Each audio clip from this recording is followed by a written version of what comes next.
Welcome to the Halliwell Manor. I'm Max. And I'm Tina. And we're here to discuss Season 7, Episode 13 of Charmed. Charmageddon.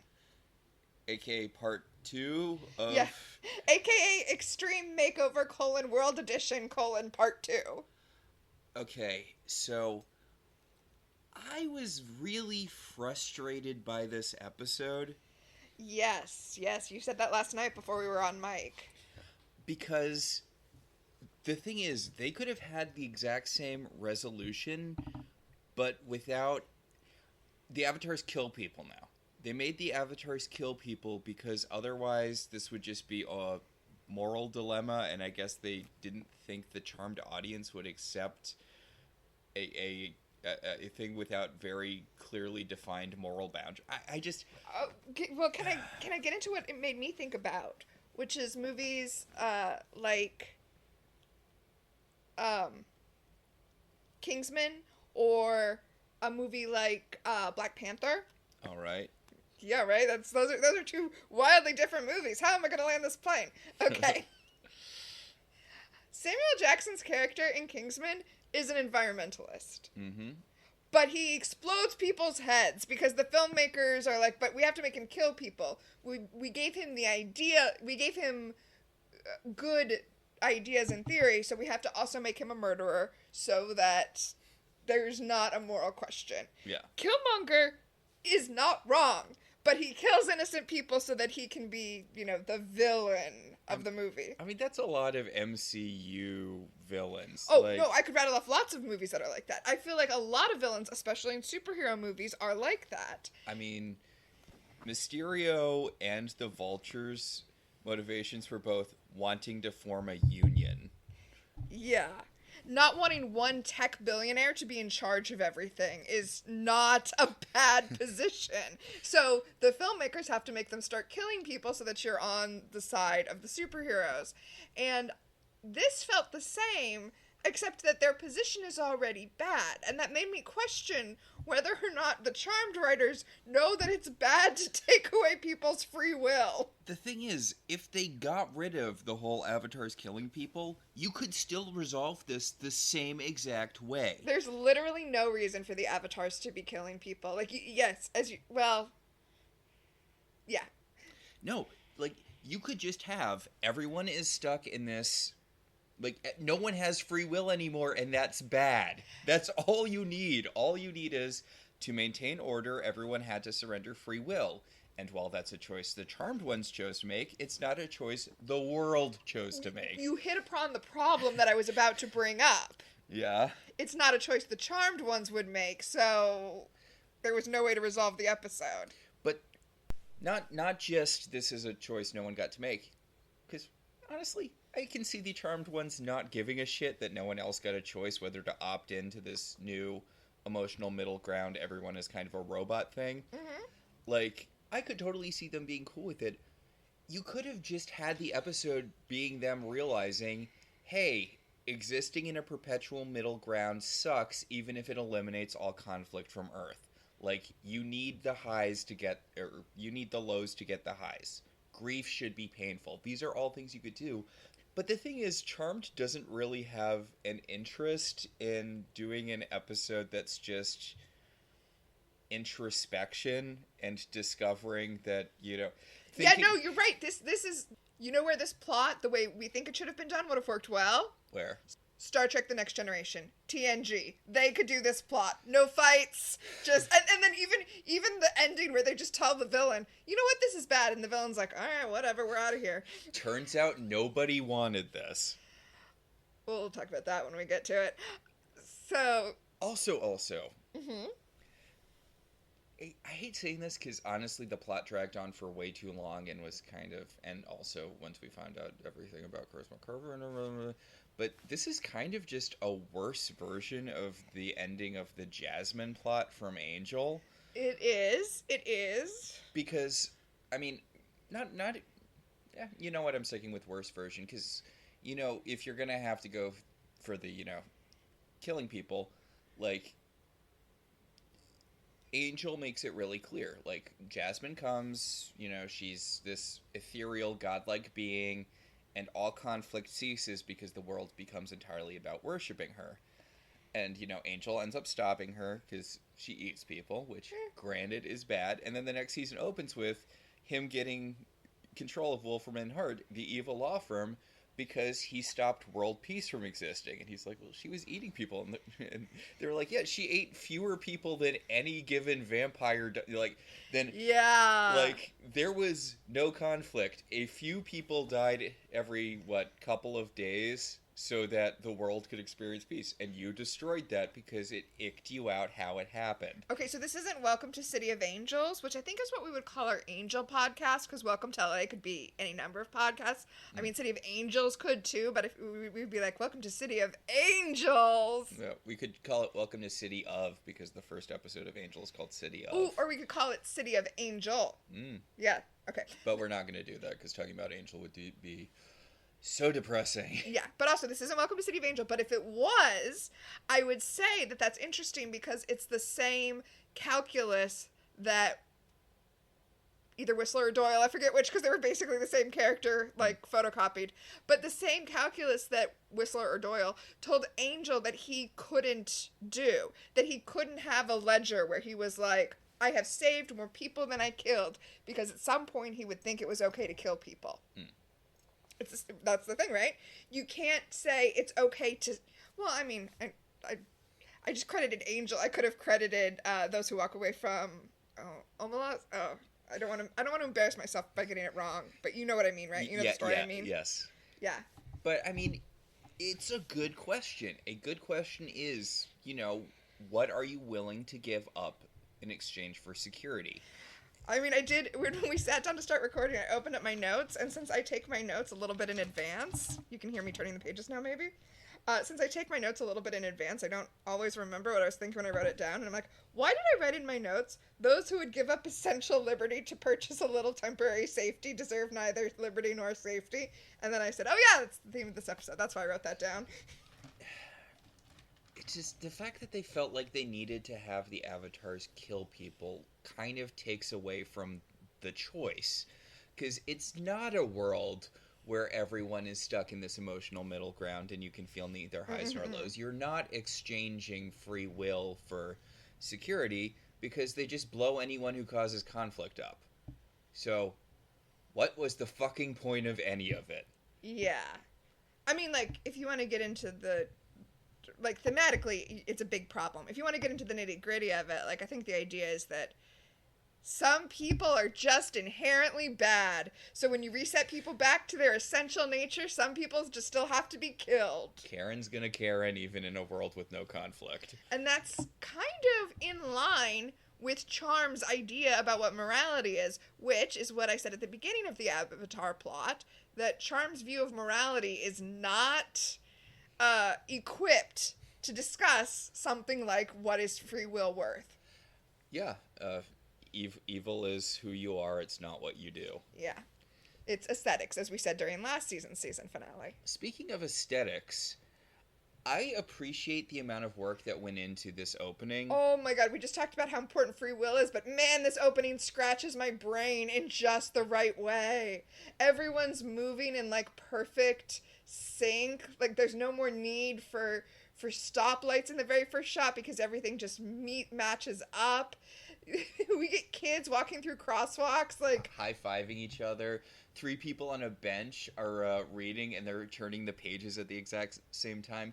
You know the bit in Wrinkle in Time? In A Wrinkle in Time. Exactly. The one bit that convinces everyone that you can actually do a movie version of A Wrinkle in Time, a book that is almost entirely metaphysical concepts that are, okay, let's be clear here, impossible to film. Mm-hmm. But on Casmaraz, I don't remember the name of the planet, the whole planet where the whole thing is everyone has given up free will in order to live in a world of perfect order. The scene where all of the kids are bouncing the ball at the same time. Which, again, it's a really cool visual thing, and it's the one part of the book that you can actually film, because it's not someone psychically connecting with a monster that embodies motherhood. There's a lot of... The book is mostly stuff you can't film. Yeah, yeah. which I appreciated. Remember, we saw the last. Yeah, no, I think that the Anna DuVernay adaptation was as good an adaptation as you could do. But it's one of those books that's you can't turn. There are some things that are just meant to be books because. Yeah. What was the? I forget who said it, but there's a thing where they're like, look, if you are writing a book, you can describe a character as the most beautiful woman in the world, and the reader has to accept that at face value. If you are casting a movie, you can cast the most attractive actress you can find, but she's not going to be the most beautiful woman in the world to everyone watching the movie the way she would be if you were reading the book. You know, the Netflix movie, The Uglies, actually had a big problem with that, with the reverse of that.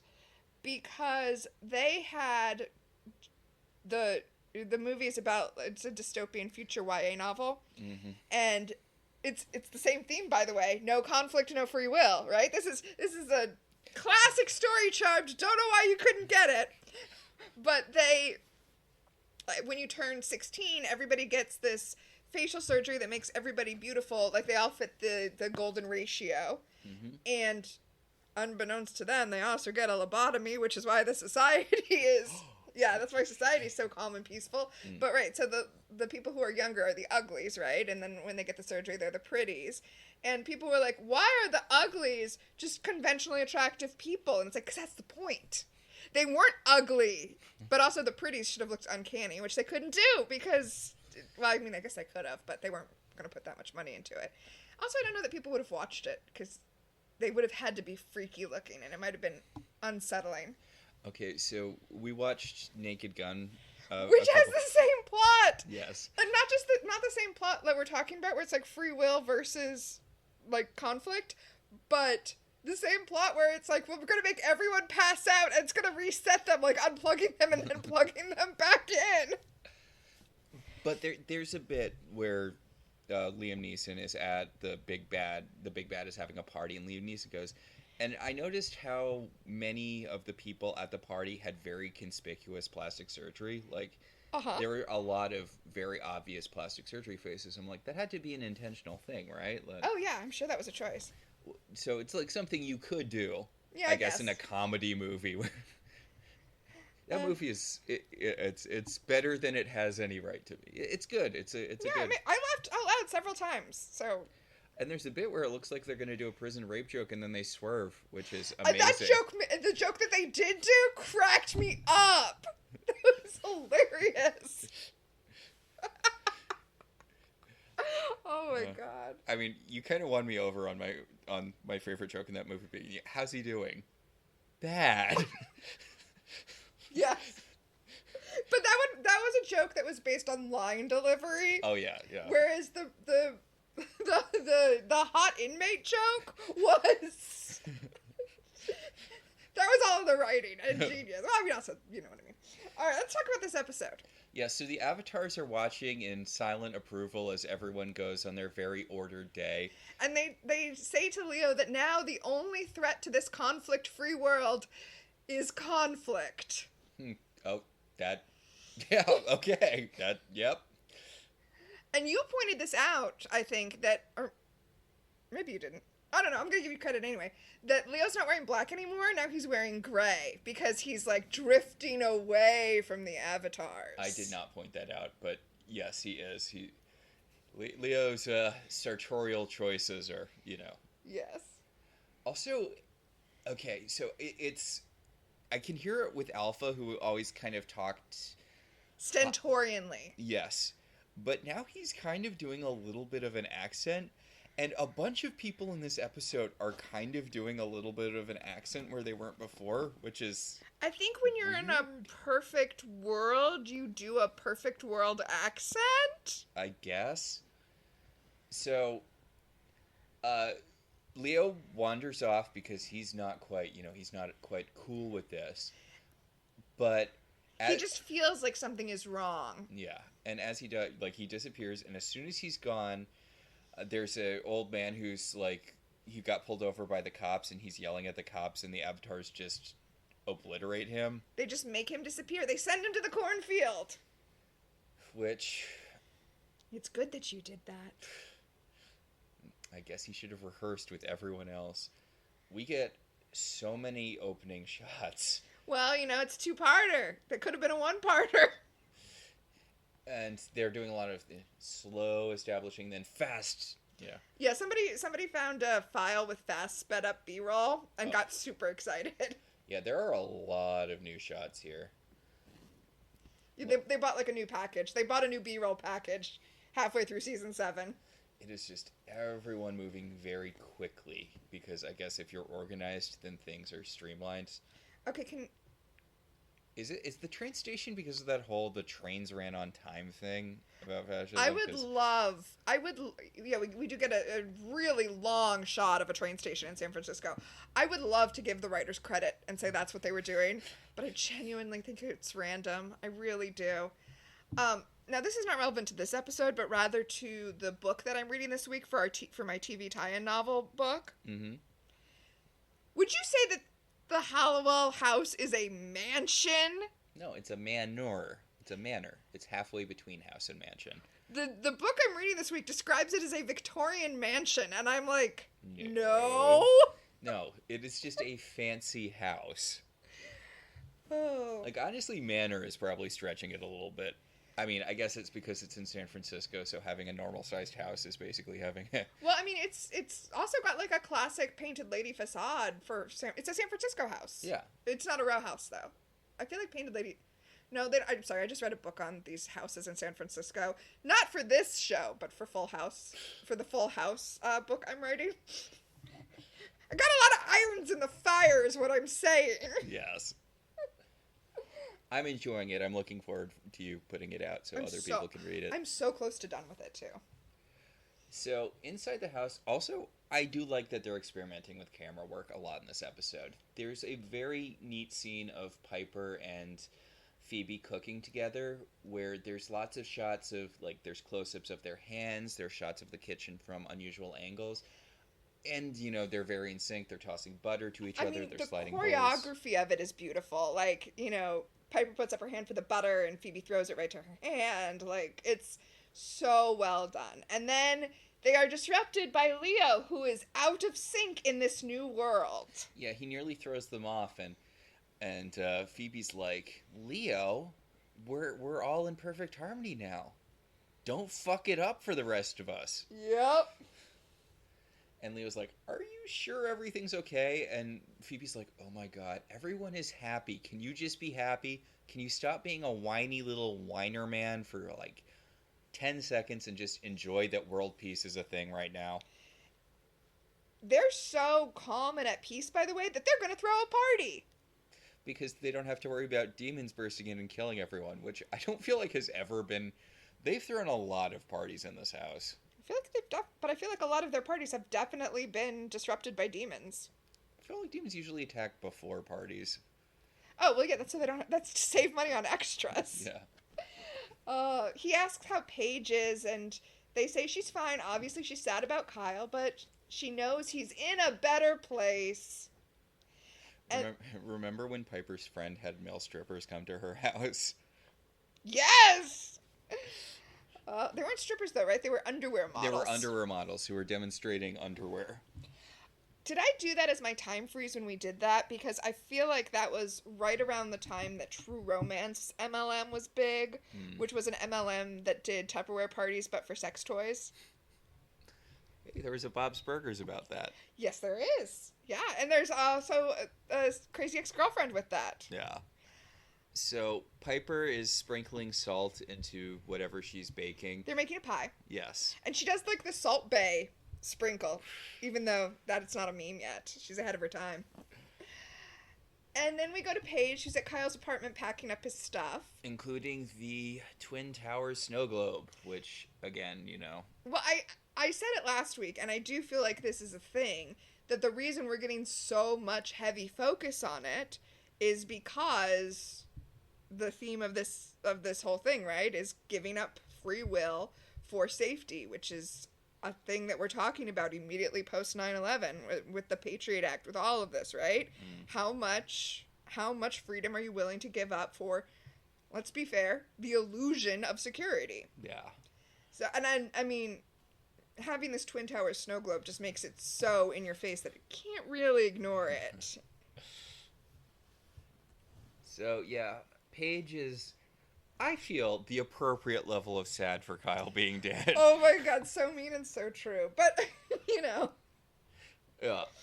Leo Orbson, he's like, hey, buddy, how you feeling about your dead boyfriend stuff? And she's like, well, I don't really know what to do with it, because I was going to send it to his parents, but then I was like, oh, yeah, right. Oh. She says that she's obviously sad, but that she knows Kyle would want her to be happy in this new world. He's in a better place. But, like, more importantly, no, Kyle would not want you to be happy in this new world. He died to stop this new world from coming into existence. Yeah, Leo points that out. Leo's like, didn't he die trying to stop this new world from happening? And Paige is like, well, nah. Details. And then she orbs away, so she doesn't have to talk to Leo anymore. Gotta say, Leo should have stuck with the Avatar outfit. This gray version of it does not fit him super well. Yeah. It feels a little baggy on him. Well, but that's not the color's fault. But yeah, he did look much better in the black Avatar outfit. Yeah. I feel like they kind of had to rush to find a gray version of it. Yeah, like maybe they decided at the last second that would be a cool thing to do. Because, like, I like the cut of the coat or whatever. It's got, like, it's like a Nehru collar. It's just, like, a little big on him in a weird way. Like, well, I think it's also because the material is wool instead of, like, a kind of cotton, and so it's just not flattering. Yeah. So Zanku blorps into Kyle's apartment. He's like, hey, so the last guy I was working with died. I need a new guy to work with. And Leo's like, lightning! And Zanku's like, you used all your Avatar power to remake the world. Like, it hurts, but come on, dude. And they flame off together. Yeah, Zanku grabs him and flames away, which I feel like Zanku does a lot of. He really loves to do that.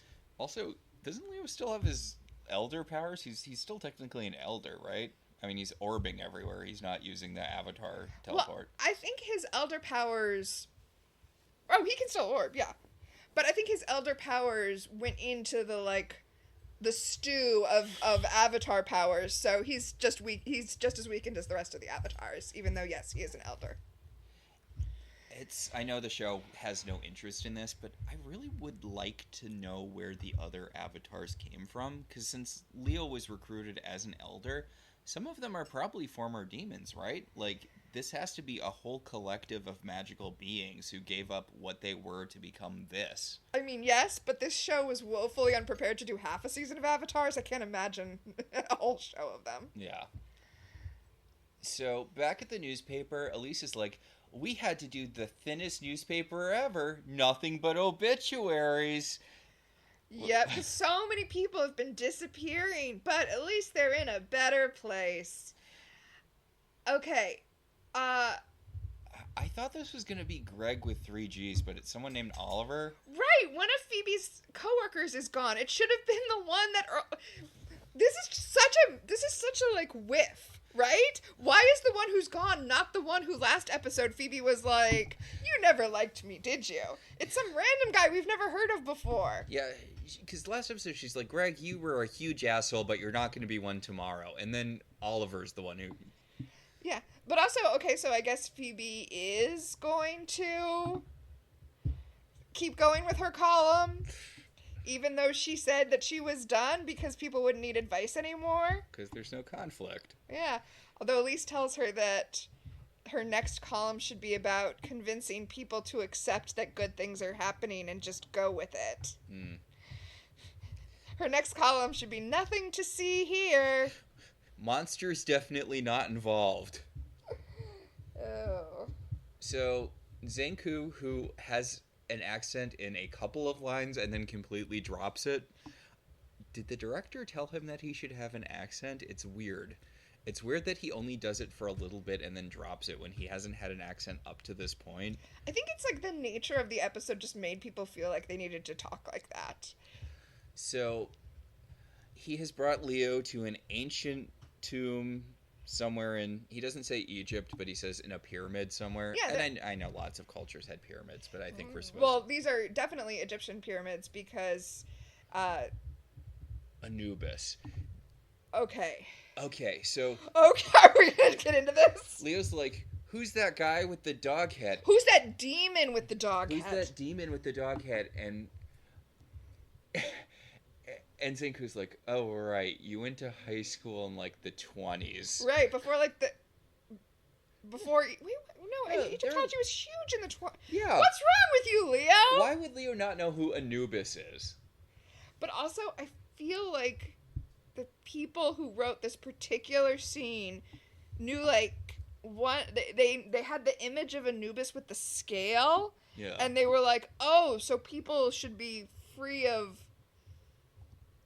Like, I feel like they thought that they were going somewhere with this, but they didn't know enough about actual Egyptian mythology to get there. Yeah, because it turns out that the avatars actually got their way once thousands of years ago, but then people got frustrated and overthrew them. Yeah. And something, we have to stop the avatars now. Like, Zenku basically brings up what we've been saying. He's like, people don't have free will anymore. They're basically just robots being operated by the avatars, and you let it happen. Fuck you, Leo. Like, in changing people so that demons would not have a foothold in this world, you stripped the humanity from them. And Leo's like, oh, oops. Yeah, whoopsie doodles. Although, now that you mention it, I guess I agree that I'm not sure why the avatars came to power once and were overthrown is an argument that they should be overthrown this time. But, the seeds of, hey, people don't have free will have been planted. So, Leo orbs to where the elders are at their, like, sci-fi prophecy. We can see everybody and get rid of the evil or conflict one's base. Yeah, there's a wall with some sigils on it, but it's mostly just a very dark room with a glowing table and glowing stairs. Yeah, and it's very like the command center in Star Wars. I think obviously this is magic that's letting us see the kind of TV image of all of the people around the world causing conflict, but it looks sci-fi, not fantasy. Yeah. But, thin line, I guess. So the avatars are spying on everyone on Earth to find points of conflict, and they notice this woman who's screaming at a service worker or something, and Alpha explains to Leo, he's like, look, so we set everyone back to, base standard. We removed all their bad impulses, but some people were already so damaged that we couldn't fix them. And some people are just assholes all the way down. Yeah, sometimes people are just bad, and we have to remove them so that there'll be no conflict. And then they do, and they zap a person in front of Leo, and he's like, wait, I'm having second thoughts. Maybe I should have asked even a single question before I got into this. Oh, there are these two dudes who are having a random street fight in the middle of the street while a crowd of people looks and nods in vague disapproval. Yeah, because they can't even disapprove that much, because that itself would be conflict. Yeah. But then the avatars make them disappear. They remove them. And Leo's like, you killed them, and Gamma's like, we Gamma, the young, attractive male avatar, he's like, we removed the conflict, and now everyone's happy. And Leo's like, but you killed people. And Alpha's like, yeah, because otherwise it would be a moral question. Like, otherwise it would be harder to choose to act against us if we weren't killing people. Okay, it might be a little late for me to be bringing this up. Yeah. But is it weird that their whole shtick is Egyptology themed, but that their names are Greek letters? Yeah. It's a little late for me to be questioning that, but Yeah. Come on, Charmed, get your shit together. So Phoebe has returned home to the manor in her coat of many buttons. I think it's cute. It's a pale pink coat. It's got a very like military inspired look. Yeah. Which was the style at the time. Yeah, military stuff looks cool. Yep. No other opinions on the military other than the military stuff looks cool. Piper has been cooking up a storm, and she says, I forgot how much I like cooking. It's like, yeah, the show did too. That's why you own a nightclub now. Yeah, seriously. Oh yeah, that was my whole thing in the first season before I inexplicably decided to open a nightclub instead of the restaurant I wanted. We just had to take away everyone's free will for me to remember that my character is a chef. So Piper is worrying, and Phoebe's like, Jesus Christ, Piper, the whole point of us removing free will from everyone is so that you could stop whining all the time. There's nothing to worry about. We live in a paradise now. Shut up. And Paige comes in and she's like, well, my boyfriend's still dead, but at least he's in a better place. And Phoebe's like, yeah, I just have to keep reminding myself the same thing. I, too, am grieving.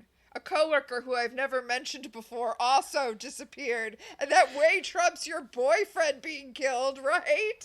Why didn't they make it Greg? I know we talked about that, but, like, come on. It's so weird. Such a missed opportunity.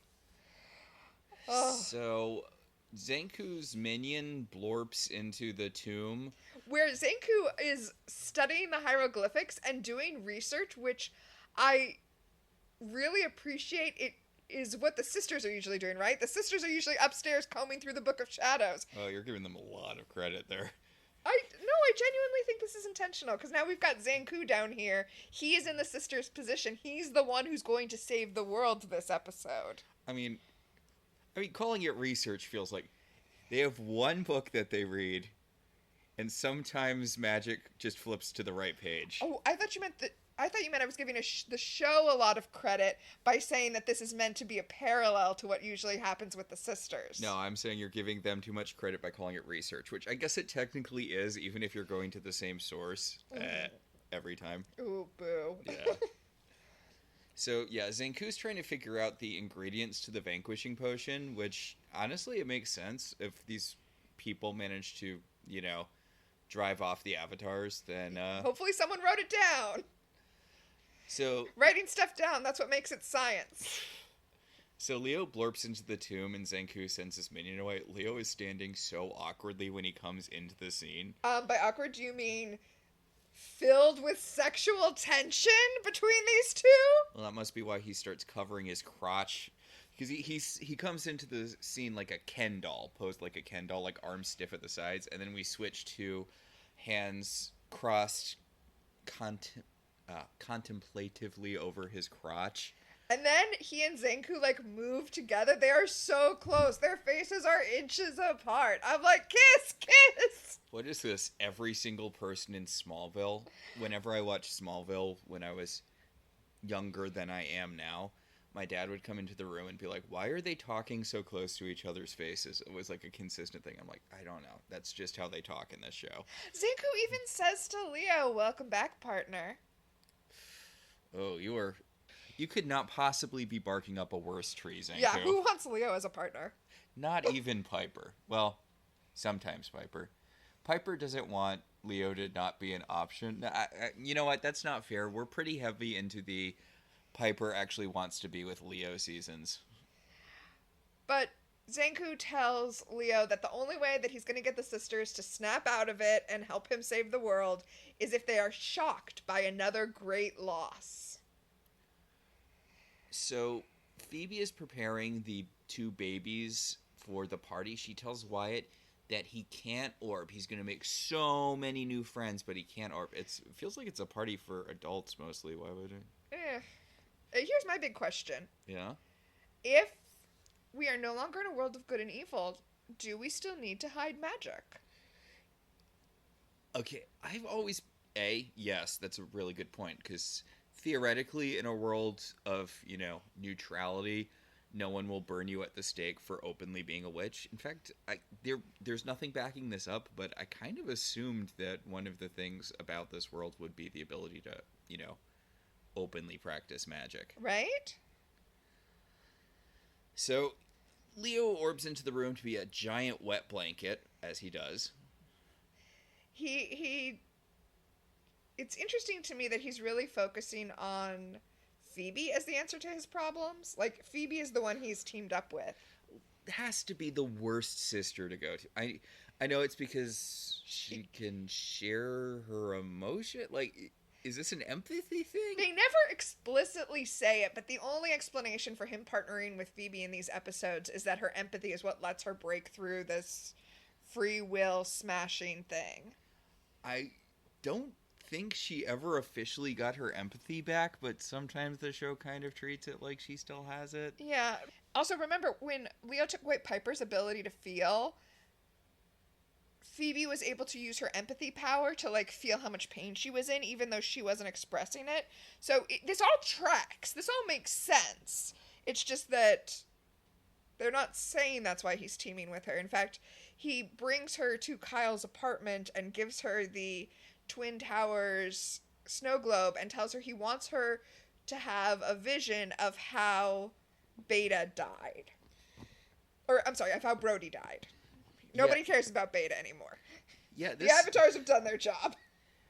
Okay, the whole Beta thing happened last episode, and it's weird how they handle it. Like, okay, so Leo wants Phoebe to have premonitions, so I guess not the empathy thing. He wants her to have a premonition about loss and about how Brody died.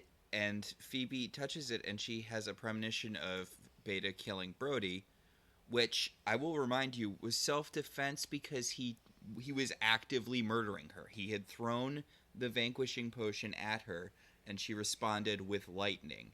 And Phoebe sees this, and she's like, oh, she killed him! And it's like, yeah, in self-defense. She was trying to defend herself from the death potion. But also, they all knew that already. So the only way this makes sense to me is if, by getting the vision, Phoebe was able to feel the emotions behind it and not just see it happening. Okay, so whose emotions is she feeling here? Is she feeling Agent Brody's? Is she... Paige's? Remember, Paige was upset? Everyone already knew this. This is not new information. I know. That's why it has to be about the emotions. Also, just the phrasing of... She killed him. Yeah, she killed him. Even given that, she's like, well, we can't go back to the way things were. It's gotta be... What? One Agent Brody dying is definitely worth a world of peace to Phoebe. Well, we all know how much she loved Kyle. Oh. Huge Kyle stan Phoebe Halliwell is. So back at the Manor, the party has started, and there are little kids at the party. So I guess it is just everyone in the world is coming to the party. These kids are definitely too old to play with Wyatt, but whatever. Whatever. I mean, I get it. You can only have so many young people. Like, you can't have multiple babies in the episode. It just gets to be too much. Yeah. There's a moment at the very beginning of the scene as we're like getting our establishing shots where Piper and Paige are trying to fold a blanket and they're kind of struggling with it because the in-syncness is starting to fade. Okay, so this plan never had legs. Paige points out, like, you know, they're having the party, and Paige is like, I didn't even know we knew this many people. Who are these people? I mean, I guess in a world without conflict, you'd be more open to having your neighbors come over to your house. Well, also, these are the people Piper was friends with before she got her witch powers and basically had to stop having friends. So it makes sense Paige wouldn't know them. I do not believe Piper knew this many people. Also, I'd assume it'd be more women, because usually whenever we see, you know... Yeah, well, it's all the women she knew and their husbands. Because all the women she knew have gotten married since, because she hasn't talked to them in 7 years. Okay, also this event is catered. We see people in, like, bow ties, white shirts, black pants, holding trays and walking around. You can hire cater waiters to just serve your food. Yeah, it just... It feels weird. This is like a friendly... I don't know. It makes it feel more formal to me. It's just... Yeah, it is a pretty big party. But I think that's part of the point, is that in this perfect world, they can throw together giant formal parties. So Leo orbs in, and he's like, Piper, I need you to pay attention to what happens next. And she's like, Leo, you can't orb in front of a bunch of people. We're still keeping magic secret for some reason. Right? And he's like, Piper, look out, demons! And he kind of throws her to the ground and starts throwing lightning at Zenku. Blorps in with some of his guys. And then Zenku immediately blurps out because he's not gonna take the hit for this. He's gonna let his guys get blasted by Leo instead. God, why work for anyone in the underworld? One of the things I enjoyed as everyone is ducking out of the way of the demons throwing fireballs, actually I think there's only one cater waiter. I think there's one woman who's a cater waiter. But maybe she's just a waitress from P3 that Piper roped in to come help out. Yeah. But as she's ducking away from a fireball, she doesn't put down the tray.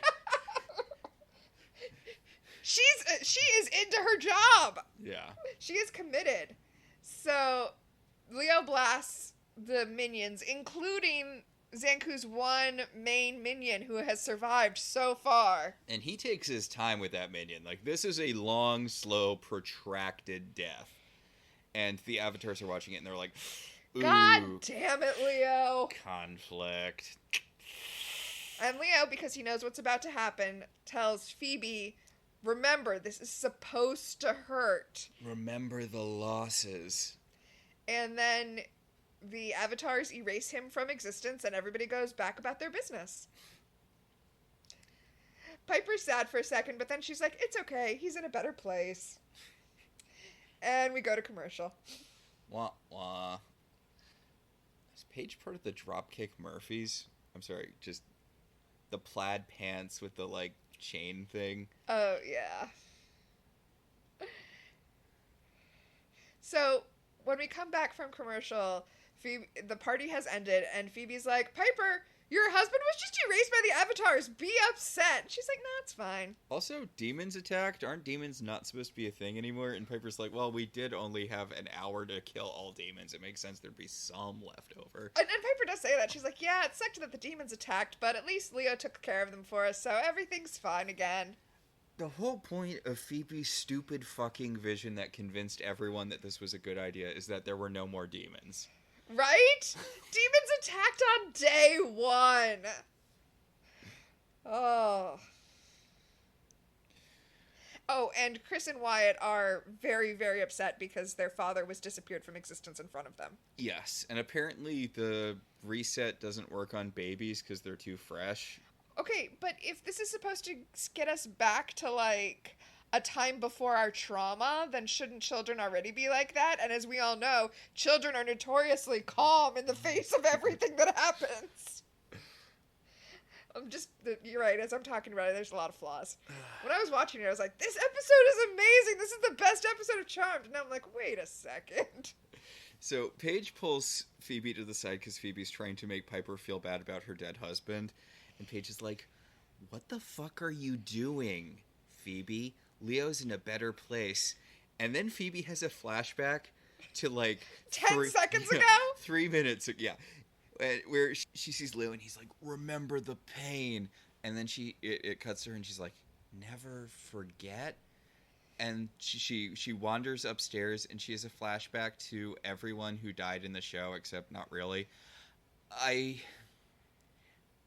Okay, I'm not going to go over everyone we see here. I do like the way they get around Prue. Because yes. Prue is a major one, and, you know, you can't not include Prue if you're doing a montage of, you know, remember the deaths and how they hurt. They just have her gravestone. Yeah, that was smart. Yeah, which is smart. It's a smart way to get around the whole likeness rights thing. She sees Cole, which, okay, yeah, sure. She really misses Cole. She sees her Ken Marino boyfriend, though, which is nice. And then we see Graham's having her heart attack. Yeah. I was about to say Evil isn't really responsible for that, but no. It's all death. She sees Andy. We get an Andy reference. I know. She sees Piper dying one of the times Piper died. The first time Piper died. The time that Leo actually, like, went into the afterlife and pulled her back out. Okay, we are not hiding tattoos anymore. Yeah, you can very clearly see Phoebe's tattoo here. Alyssa Milano's tattoo. I just have to throw this out there. Like, whatever. I don't care that they're not hiding tattoos. Yeah. But it is a rosary tattoo. Which feels weird for a witch.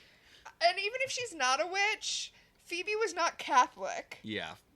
The sisters were Methodist, Protestant, some kind of Protestant. Some kind of Protestant. As somebody raised Catholic myself, all Protestants seem the same to me. Yeah. I will say, you know who else has a rosary tattoo? Rose McGowan. Does she? I don't know. I know she has one. A tattoo. It's Charisma Carpenter. Yeah, those two. So Phoebe, having experienced all of the losses they've experienced over the past few years, she runs downstairs and she's like, Piper, you are not sad enough that your husband is dead. Your dead husband died. He's dead, dead, dead, gone forever, and you should feel awful. And Holly Marie Combs starts crying because she is a consummate professional. And she's like, yeah, you're right. Why the fuck did they kill my husband? I thought this was supposed to be Utopia. And Phoebe's like, it's the only way to keep Utopia going, which... Also, the whole reason, Phoebe reminds her, the whole reason you did this was so you could hang out with your husband, who has now been disappeared. I did write down in my notes, Phoebe saved the world with talking. Yes. So, Phoebe and Piper bring Paige to Kyle's apartment to make her feel sad about the fact that Kyle died. They're like, it's dead boyfriends all around, Paige. Phoebe explains the situation to Paige, and Paige is like, okay, it hurts if you make me think... I'm sorry, this whole house of cards is so flimsy. How is this utopia supposed to last at all? Well, I mean, I guess that's why it didn't last in Egypt. I guess that's why it doesn't last here. The avatars contain the seeds of their own destruction, I guess. Phoebe brings over the Twin Towers snow globe, and she's like, Paige, if you don't start crying over your dead boyfriend, I'm going to hit you with this. And so she does, in fact, start crying. Because Rose McGowan, also a professional. Yeah. And she says, why would they do this? And Phoebe doesn't respond, well, Beta did it in self-defense because I was trying to kill her. She's talking about more than that. Yeah, why would they stifle emotions? Which was also kind of always the plan, right? Like... Yeah. I mean... I guess I appreciate that the avatars may be doing bad stuff, but they're not really being portrayed as being the bad guys for this, because I don't know. So a demon comes to Zanku in the temple or whatever, and he's like, so it seems like maybe we should all leave. Yeah, let's hit the bricks, because the avatars are definitely going to kill us all. And Zanku's like, Leo didn't sacrifice himself for nothing. Wheels are in motion. And Zanku is also sad about his dead boyfriend. And the guy's like, look, we can just leave, and then if something changes, we could come back. Although, where are they leaving to? I know, right? Like, if anything, they should all be setting up shop here in this pyramid, which we've established is like the only place the avatars can't see into. But the sisters can. They show up and they blast the minion, and I feel I know he's a demon, but I feel so bad for that minion who's just like, can we please get out of here and not get killed by the avatars? And the sisters who are going to defeat the avatars show up and blow him up. Again, I know demons evil, it's the basis of this show, but usually they do something to, require being vanquished. We never even saw that guy before. Like, it sort of just feels like you're killing people for no reason. But yeah, they're here to team up with Zanku, and Zanku immediately spills the beans on the whole Kyle was working with him thing, which I feel like makes the avatars killing him more justified, but... Oh, that's interesting, because I felt like he was doing that to get their trust, because he knows that Paige has loyalty still to Kyle, so if Kyle trusted him, and now she's realized she needs to stop the avatars, then she, therefore, should trust him as well. Okay. Yeah. So, he points out that he worked with Paige's dead boyfriend and Piper's dead husband, and Piper pulls everyone aside, and she's like, we can't work with this guy. He's a demon who's been killing people. Remember the whole Charisma Carpenter thing? And Phoebe's like, we don't have a choice. We're running out of allies. And honestly, the Charisma Carpenter thing is the worst. Yeah. I mean, maybe I just think it's the worst because I really liked her. But, yeah. It's hard to come back from that for me. Piper puts forth a very half-hearted defense. She's like, do we really want to go back to a world with conflict where we're constantly fighting demons? And Paige is like, we're constantly fighting demons now. Demons attacked the party we just had. The Avatars delivered on basically nothing, except everyone's a lot more choreographed than they were before. Yeah, no, the Avatars have just given everyone better choreography. So the Avatars are, I like how they're flipping through on their scrying bubble or whatever. He's doing the thing where you're just flipping through and they're trying to find the sisters and they can't. And then the sisters show up there! Yeah. Piper blasts a couple of the Avatars non-fatally. Like, we don't even see the explosion. She does the explodey hands and they just kind of fly backwards. Yeah, it feels more like telekinesis than molecular combustion. Yeah, so, okay. Whatever. We're at Endgame now, whatever. The sisters have apparently, like, Zanku discovered how to make the potions, so the sisters have the Avatar vanquishing potions Yeah, now. he said that when they came down there. They were like, what do we do? And he says, you brew a potion. Yeah. Although, I'd like to think that they just found the bottles the old vanquishing potions were in and filled them with, like, water. That could very well be, because they do not use it here. Spoilers. Yeah, Paige, brandishes it and is like, hey, back off or we'll vanquish you. And they tell the Avatars, you didn't tell us that this was how we get, peace. And the Avatars are like, I don't know what you expected. Obviously, free will leads to conflict. I don't see the confusion here. And for all the Avatars are the bad guys of this season, of this half season, Mm-hmm. they have never been anything but upfront with people about this. Seriously, like, floating heads thing aside, the Avatars have been always very upfront about their whole, The sisters want to act like they were tricked, but they were not tricked. They may have failed to ask a single follow-up question, but they were not tricked. They don't even bring up the thing that they should bring up, which is the fact that the world still has conflict. It's just people don't have free will anymore. Also, the world still has conflict. You're just erasing people who feel it. Yeah, like... That's not... So the Avatars didn't really deliver on what... But, that would make it a harder...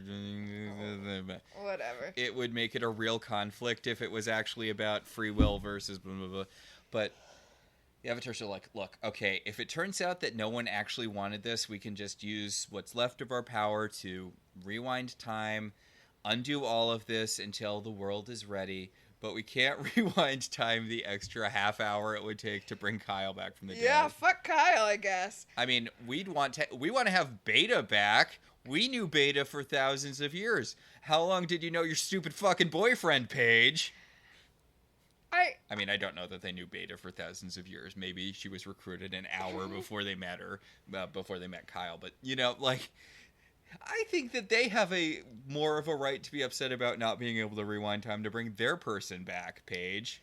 You dated Kyle for like a month. Okay, but see, my big question here is actually, if you're just gonna leave because the sisters say they don't want you, which, okay, I actually kind of appreciate the non-climax of this climax. Yeah. But if that's the case, then why did you work so hard trying to get everyone on your side? If you genuinely do just want to hang out until people are ready for you, then why were you recruiting? I mean, no, I think the recruiting makes sense. What I don't think makes sense is how quickly they give up. Yeah, I guess that too. But, also they weren't really able to deliver on what they were promising, so, eh. Yeah, maybe they're realizing they failed too, and they're like, oh good, and out! It turns out people aren't worth all the effort that we put into this, and we go back to, everyone is woken up again, because I guess the sleeping part happened, but not the reset. And everyone is just a real asshole when they wake up. Yeah, a woman drops all of her oranges, and before we saw everyone, helping her out, and this time we just see everyone stepping on her and kicking her in the face. And the, woman and the man who fell asleep in the coffee shop, he's like, you spilled coffee over me, I hate you. And she's like, I want a divorce. and Phoebe and Piper just wandering sadly through the streets, and Phoebe sees her advice column. She sees a bench with her advice column poster on it. She's like, well, at least I still have a job. So what was the point of anything? They see Zanku across the street, and he gives the little "I'll be seeing you" wave, and then they do that thing where a bus passes in front of him, and when the bus is gone, he's gone. Dude, you can teleport. That's so not impressive. Everyone can teleport. The thing with that is that usually it's, oh, this person's so talented, and blah, blah, but everyone can teleport. That's fair. So Piper comes home looking for her dead husband, and Leo is just there with the kids, and Piper's like, Leo, you've been here? And he's like, yeah, I don't want to leave our kids by themselves. Well, I assume that since time rewound, that meant they were back at magic school, and he went to magic school and got them. And he's now wearing a gray and white striped sweater of neutrality, but different than the avatars. Yeah. So, yeah, he tells her that because she was involved in fighting with the avatars and he was dead, they have their memories of what happened, but it didn't really happen, so no one else has a memory of it. So and all the people the avatars killed are not dead anymore. Right. And they don't have a memory of it, even though Leo does, I assume. But whatever. Yeah. Leo points out Piper's like, I'm just glad all of this conflict is over, and Leo's like, well, I kind of turned my back on the elders. The elders are going to be so mad at me! Yeah.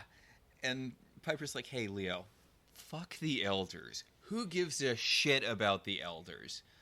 From now on, my entire thing is just going to be about you and the boys, and I don't give a shit what happens to literally anything else. I mean, I feel like the elders have kind of proved their uselessness at this point. Yeah, like, although they are going to still be fucking with Piper and Leo's relationship for the rest of the show for basically no reason. Yeah.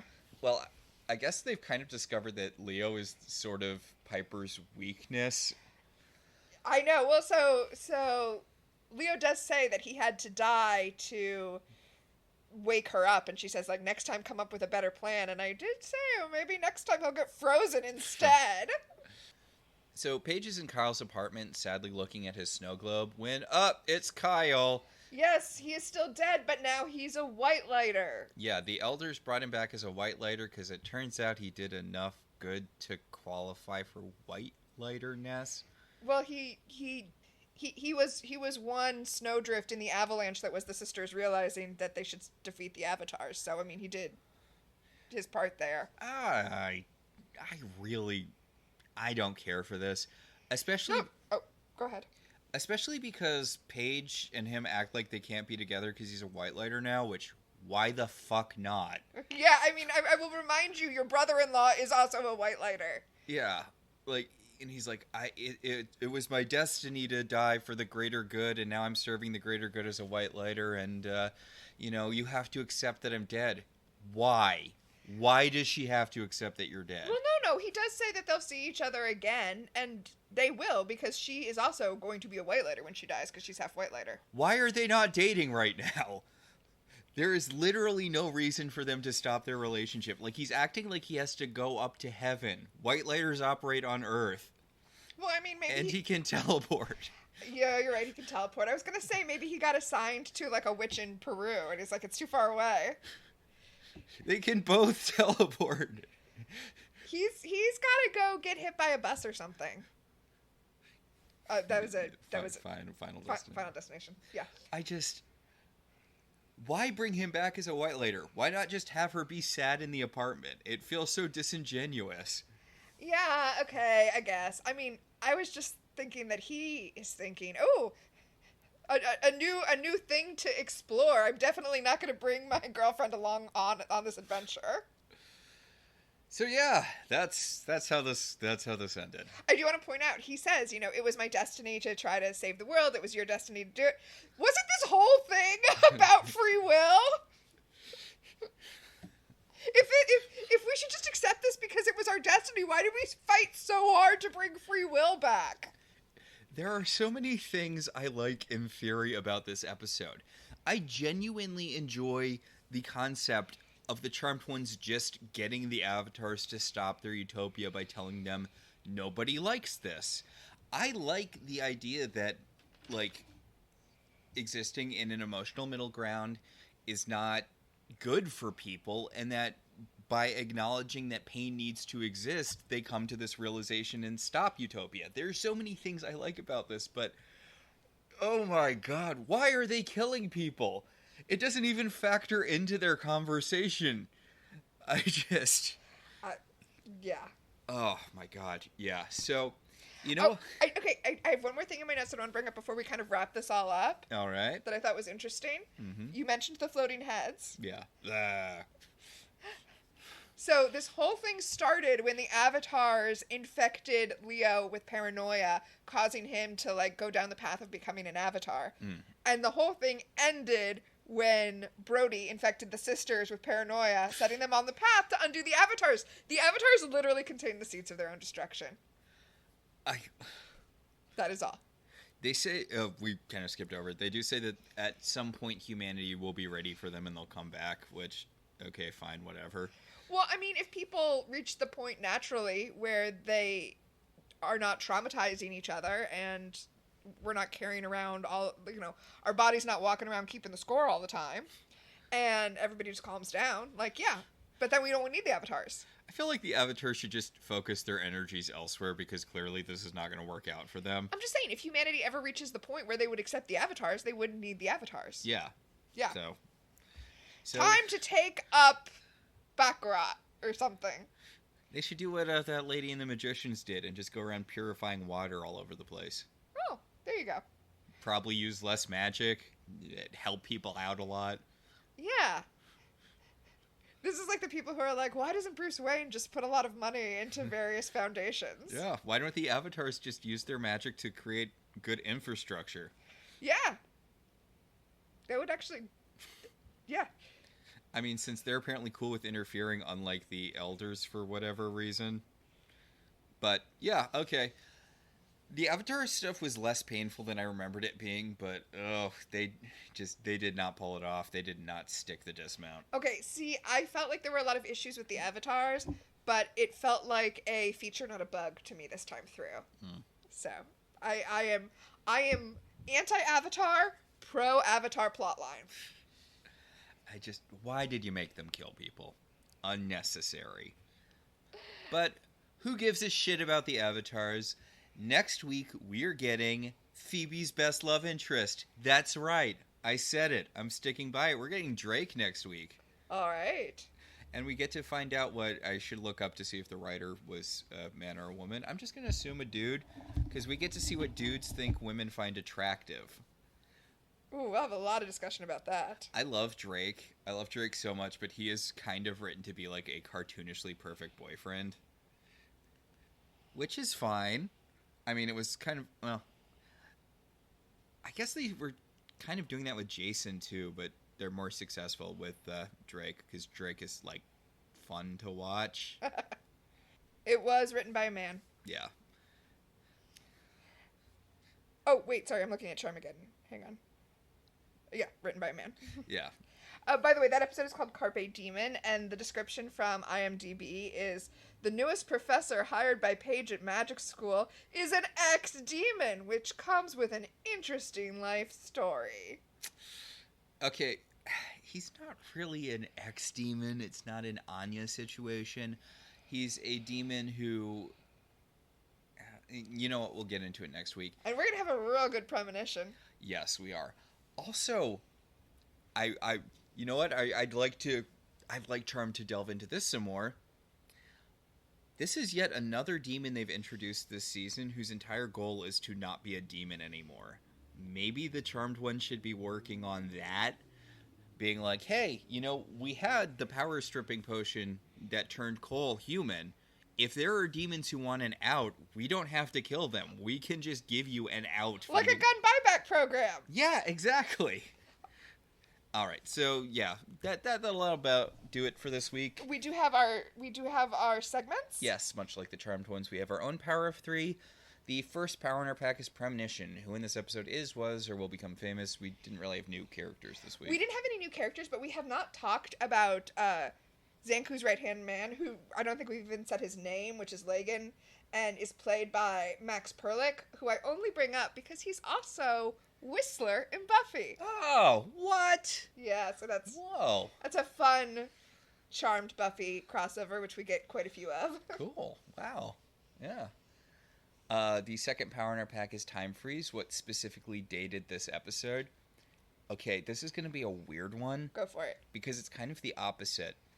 when they're looking through their scrying thing, he's flipping the way you'd flip through, like, pictures on a smartphone. With his fingers. Yeah, he's swiping, yeah. Yeah, Gamma, I think, is the avatar. And I'm like, that wasn't really a thing then. Like, because people didn't have smartphones. So I was like, that's oddly prescient. So I guess opposite of time freeze. Yeah, well, he was doing the Minority Report futuristic swiping thing. Yeah. I guess that was a thing at the time. Huh. I wonder how Minority Report aged. We should go back to that, because I remember thinking it was a really decent movie. Yeah. And the third power in our pack is telekinesis. What, if anything, genuinely moved you? Nothing. I liked the montage of all of the important people who died, plus Phoebe's boyfriend that one time. Well, for me, it was Wyatt and Chris being upset about Leo being disappeared, because now that I am a parent, I am very sensitive to children and media losing their parents. So. Yes. But yeah, that was me. Yeah, and that'll do it. The avatars will continue to show up for the rest of the show, but they kind of won't really do anything. Like, Piper invokes them when she wants to talk to the greatest good and the greatest neutral she has access to. Like, later she summons a elder and an avatar to ask for advice on something, which also kind of shows how much the sisters have scaled up power-wise when she can just blorp them into her house, but... All right, I think that'll about do it. I think that will do it. Our show is partially listener-supported. If you want to be one of the supporters, head over to our website, www.welcometotelevision.net, and click on our Patreon link. We'd like to thank our current $5 and above patrons, Beryl, Patricia, Rosa, Alex, Becca, Carolyn, Cassidy, Daniel, Alicia, Hoops, Javier, Jen, Maricruz, and Randall. If you'd like to support the show in other ways, you could always rate and review us on Apple Podcasts. It helps other people find the show. If you want to talk about this episode or any episode of any television show, you can email us at ilovetelevisionzines@gmail.com, or you can find us on Blue Sky at Welcome to TV. So until next time, I'm Max. And I'm Tina. And this has been Welcome to Halliwell Manor.